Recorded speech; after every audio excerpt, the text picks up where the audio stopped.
Nah, pami ieu proses melastikannya. Luhurna angge tilas teh gelas ame babari ngalebetkeunna. Nah, plastik ieu teh ukuranna 9x20, tebalna genep. Nah, pami atos diplastikan teras we dirapetkeun. Dirapetna anggo lilin tiasa, anggo ciler ge tiasa. Ieu ge aya mesinna mah cuma sauk aya nu bolong henteu sempurna rapatna teh. Janten mendingan kene anggo lilin supados henteu aya anu bolong. Lamun bolong kena bakal aya nu hapeuk atau anu bocor si minyakna teh.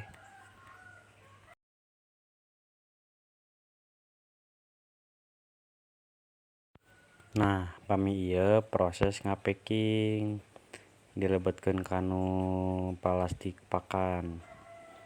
Eusina teh sapakna 25. Lamun diaciskeun mah jadi 50.000, soalna 2000-an.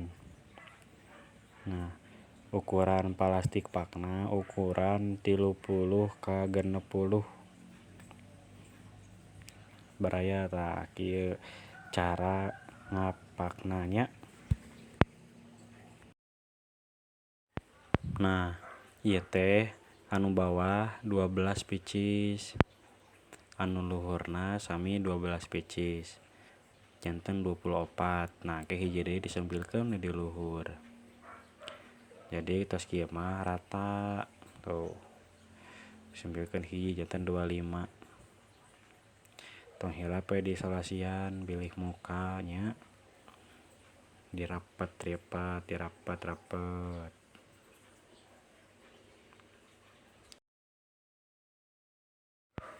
Nah, ieu teh tina hasil 2,5 kilo tepung kanji nya. Jadi tiasa sabarapaknya ieu teh. Nah, ieu teh sadayana teh jadi 6 pak. Bari henteu rata ieu teh aya anu sapakna 25, aya anu 35, aya anu 20 kitu. Nah, ieu teh modalna teh 20.000 nya.